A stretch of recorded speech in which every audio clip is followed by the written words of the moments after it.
बहुत से ऐसे लोग हैं जो यह स्वीकार करते हैं कि उन्होंने रूहों को देखा है, लेकिन जिन लोगों का सामना कभी किसी मृत आत्मा या भटकती रूह से नहीं हुआ, उनके लिए यह सब बचकानी और मनगढ़ंत बातें भी हैं। इसमें गलती उनकी नहीं जो रूहों के होने को नकारते हैं, लेकिन कहते हैं ना, सच तो सच होता है। उसे किसी के स्वीकार करने या नकार देने से फर्क नहीं पड़ता। और सच यही है कि मरने के बाद अतृप्त और असंतुष्ट आत्माएं इंसानी दुनिया में वापस आती हैं, और उनके इस दखल से जीते जागते लोग तो प्रभावित होते ही हैं। साथ ही वह मरने के बाद भी अगर उनकी इच्छाएं पूरी नहीं होती तो वह खुद भी परेशान रहती हैं।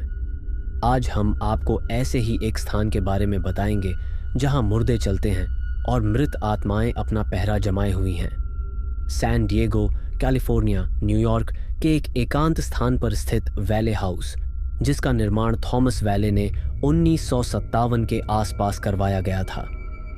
लेकिन जैसे ही थॉमस के बेटे की मृत्यु हुई, इस घर में अचानक ही हादसों का सिलसिला शुरू हो गया। थॉमस का बेटा सिर्फ 18 महीने का ही था जब उसे तेज बुखार ने अपनी चपेट में ले लिया, और इसी कारण वह इस दुनिया से चल बसा। वैले परिवार को इस घर में आने से पहले ही यह लगता था कि कुछ तो है जो बहुत अजीब है। उन्हें इस बात का भी अंदेशा था कि इस मकान को रूहों ने अपनी चपेट में ले रखा है।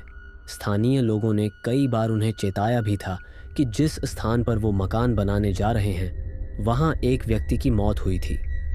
लेकिन उन्होंने इस बात पर विश्वास नहीं किया और मकान के निर्माण का काम जारी रखा और इसमें रहने भी आ गए। लेकिन उस मृत आदमी की रूह ने उन्हें हर समय परेशान किया।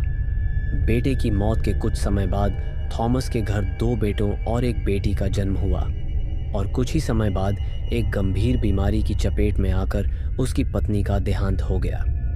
कुछ सालों बाद जब उनके बड़े बेटे का तलाक हुआ तो इस सदमे को सहन न कर पाने के कारण उनके बड़े बेटे ने आत्महत्या कर ली। वहीं उनकी बेटी आलिया, जो शादी के बाद उन्हीं के साथ वैले हाउस में रह रही थी, के पति की भी मौत हो गई। मौत का यह सिलसिला तब तक चलता रहा जब तक परिवार के हर एक सदस्य की मौत नहीं हो गई। वर्ष 1961 तक आते आते वैले हाउस के हर एक सदस्य की मौत हो चुकी थी। यह मकान अपने ही लोगों की मौत का कारण बना, इसीलिए कोई भी इस मकान को खरीदने के लिए तैयार नहीं होता। स्थानीय लोगों का कहना है कि थॉमस को अपने कमरे में चहलकदमी करते हुए देखा जा सकता है, लेकिन सबसे ज्यादा भयावह मंजर वो होता है जब शीशे में आलिया अपने बाल संवारते हुए दिखाई देती है। यूं तो वैले हाउस को अपना सरकार ने अपने कब्जे में ले लिया है, लेकिन अभी भी वहां कोई नहीं जाता।